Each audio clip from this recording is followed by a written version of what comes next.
राधे राधे महाराज जी।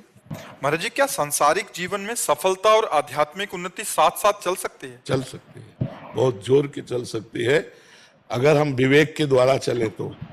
अधर्माचरण करने वाला आध्यात्मिक हो ही नहीं सकता, और अधर्माचरण करने वाला अगर उन्नति को प्राप्त हो रहा है तो पूर्व पुण्य से हो रहा है। पूर्व का जो पुण्य है वो उसे उन्नति को दिखा रहा है, वो बहुत बुरी तरह नष्ट होगा। पहले हमें कवच पहनना पड़ेगा कि अधर्माचरण हमारे अंदर ना आने पावे। अब क्या क्या अधर्माचरण है, जब हम रोज सत्संग सुनेंगे तो हमें पता चलने लगेगा। और वैसे तो आपको बताएं, सबके हृदय में भगवान बैठे हैं और वो बता देते हैं ये गलत है। क्यों? आपको अनुभव हुआ कभी कि जो ही हम कुछ करना चाहते हैं वो गलत होता है तो वो भय देते हैं और कहते हैं ये गलत है, मत करो, लेकिन हम इसमें सुख मिलेगा, इतनी जोर की भावना हो जाती है कि हम भगवान की आज्ञा का उल्लंघन करके और वो पाप कर्म कर बैठते हैं। अगर हम पाप कर्म करेंगे तो अध्यात्म में चल ही नहीं पाएंगे। तो इसीलिए प्रायः संसारिक आदमी अध्यात्म को स्वीकार नहीं करता, क्योंकि वो पाप कर्म करता है। पापवंत कर सहज स्वभाव, भजन मोर ते भाव न काऊ, जो पे दुष्ट हृदय सोई होई, मोरे सन्मुख आव की सोई। वो पापाचरण के कारण अध्यात्म को स्वीकार नहीं करता।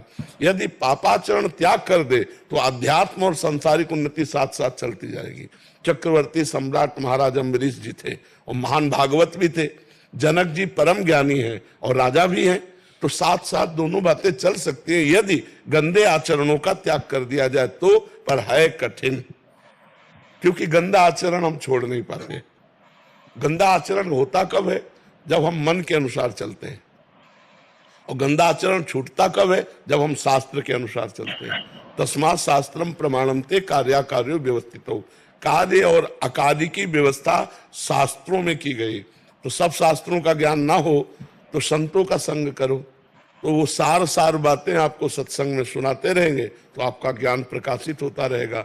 अगर हम शास्त्रीय ज्ञान के अनुसार अपने कर्म का अनुष्ठान करें, अब जैसे आप कोई पदाधिकारी हैं, आपको पता है घूस लेना कानूनी अपराध है और भागवतिक भी अपराध है, लेकिन कौन मानता है?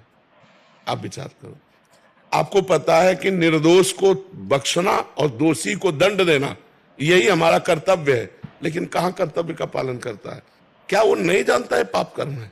अब वो कहे कि हमें आध्यात्मिक भी उन्नति कर ले और लौकिक भी उन्नति कर ले, तो लौकिक आ गया, लेकिन ये जब फूटेगा इसका जहर तो पूरा वंश को बर्बाद कर देगा। तो पहले तो धर्माचरण पे चलना सीखा जाए तो हम आध्यात्मिक उन्नति को प्राप्त कर लेंगे। पहले हम अपना चरित्र पवित्र करें, हमारे आचरण पवित्र हो, हमारा जीवन पवित्र हो, हम जिस कर्तव्य में हैं उसको धर्म पूर्वक करें। सबका कोई ना कोई कार्य है, ऐसा कोई संसार में नहीं जिसका कोई कार्य ना हो।